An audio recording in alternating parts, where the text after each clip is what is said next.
Oh, hello, this is Tak Chung from Walk with Tak.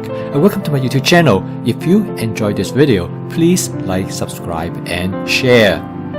Recently, our friend Regina came from out of town to spend a night with us. I'm going to cook a breakfast for her before she headed to her next destination.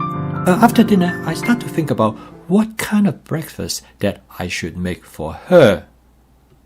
And first, of course, I would like to make something that she would enjoy. And secondly, it should be something that is special. It will be memorable for both her and us. Lastly, I do not want to spend a lot of time, something that I could do in less than 30 minutes. So this is where my fast cooking system sprang to action. And the word fast stands for flavor chasing, advanced prepping, stir frying, and template-based cooking. And to come up with a dish for breakfast that Regina would like, the first consideration is what type of food that she enjoys. And this is where flavor chasing comes into place. So for breakfast, I decided I'm going to make a vegetarian scramblet. Because I know Regina likes eggs as well as she loves vegetables. I'm going to add 4 different kinds of vegetables to this scramblet. It will include eggplant and mushroom that I know Regina enjoys. I'm also going to add bitter melon as well as okra, which were probably new to her, and I would like her to try it.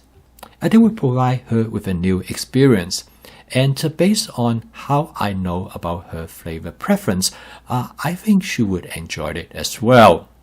Next comes advanced prepping, and through advanced prepping, I have all these ingredients available right in the refrigerator ready to go.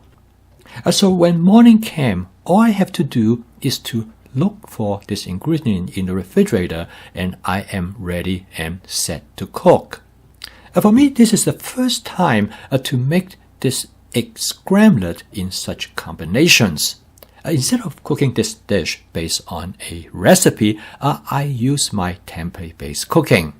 In a previous video, I demonstrate the basic steps of an egg scramblet template, which is the simplest and fastest stir-frying dish to cook in the wok. The most basic form, as shown in this video, takes less than 3 minutes. And by making simple modifications, you can create many versions of this basic template. In another video, I demonstrate this shrimp scramblet using the same basic template. So in this case, I create this vegetarian scramblet using the same template but with some modifications. And template-based cooking is an approach of cooking that will allow you to continue to explore and innovate by continuing to build on something that you already know well. I'm going to cook this dish in my Culinary 14-inch stainless steel wok. I'm going to start out with about 2 tablespoons of canola oil. Because the scramblet dish cooks very quickly, so it is important for me to pre-cook any ingredients that will take time. So I first heat up the oil until it starts to smoke gently, and I let it smoke for about 15 seconds, and this is time the wok is being seasoned. I call this method spot seasoning, and it works really well, and you can take a look at this video for more information. The first thing I'm going to add to the wok is some bitter melon, which I have already prepped in advance. After I add the bitter melon to the wok, I decided maybe the pieces are a little bit too large, so I got a pair of scissors and cut them up into smaller chunks. The bitter melon actually do taste bitter, and since it's the first time for Regina to taste the bitter melon, I think I'm going to make it into smaller pieces so they will not be as overwhelming. Furthermore, I'm adding only a small amount so that it will not overwhelm the scramblet. And next, I add about 1 cup of eggplant, which I already cut up into small pieces. The eggplant will be the main ingredients of this scramblet dish. And by cutting them into smaller sizes, they are able to fit better with other ingredients. Eggplant is one of those food ingredients that are really hungry for oil, so they soak up the oil readily. In fact, if you look at the bottom of the wok, there's absolutely no oil left. So I just add a touch more cooking oil to prevent them from getting burned. I stir fry the content for another 30 to 40 seconds, and because they have been thinly cut into small pieces, they cook relatively quickly. By this time, they are probably about 70 to 80% done. Next, I'm going to add some okra to the wok. I add only a limited amount of okra to give just enough flavor and texture to this mixture of vegetables. The reason that I add the okra a little bit later because I do not want to cook them as much in comparison to the other ingredients. So as you can see, everything cooked relatively quickly.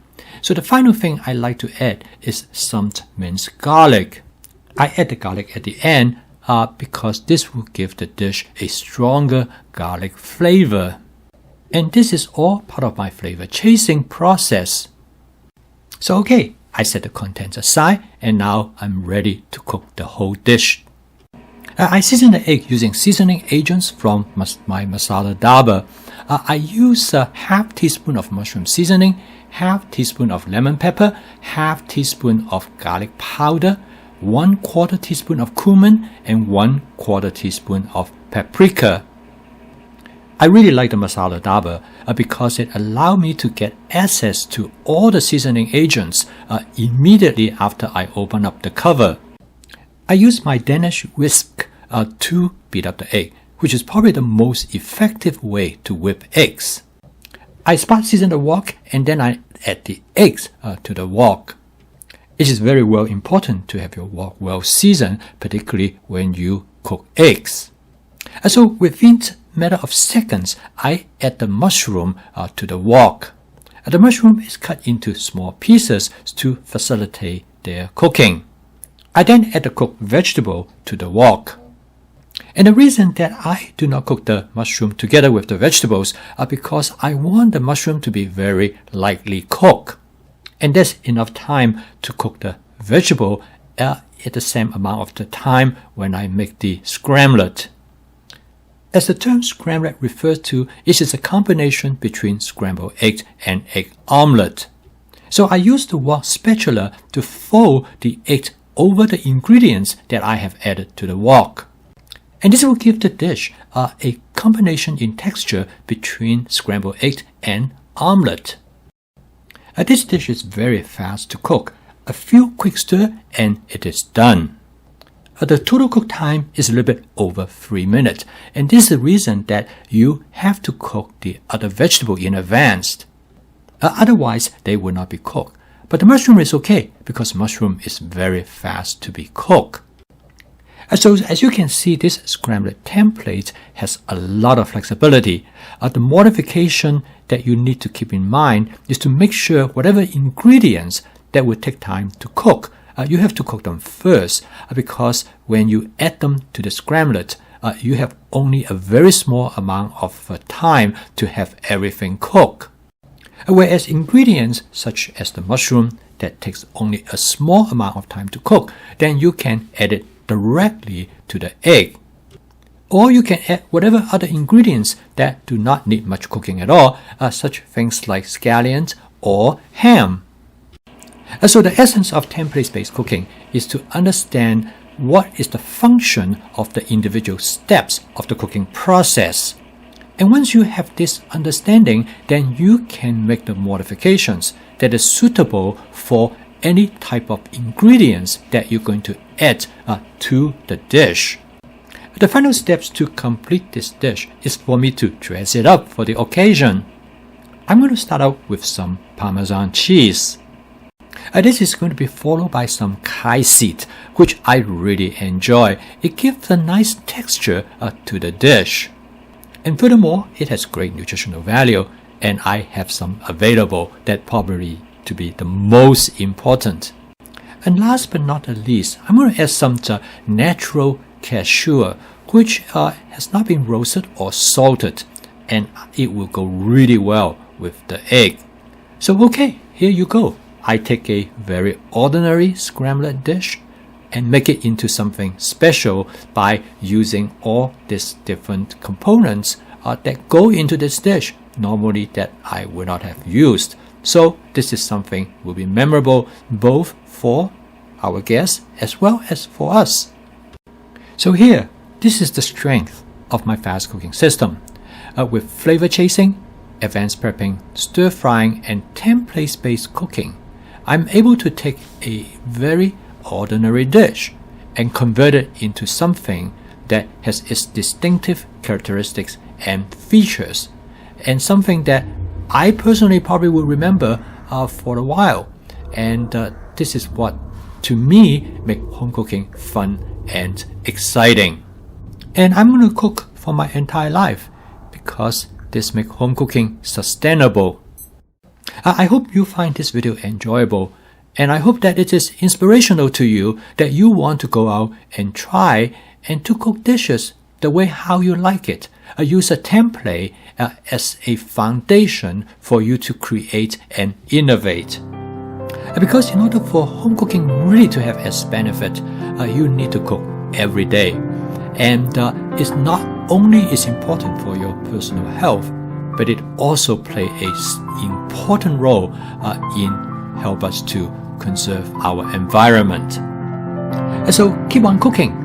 I will see you tomorrow.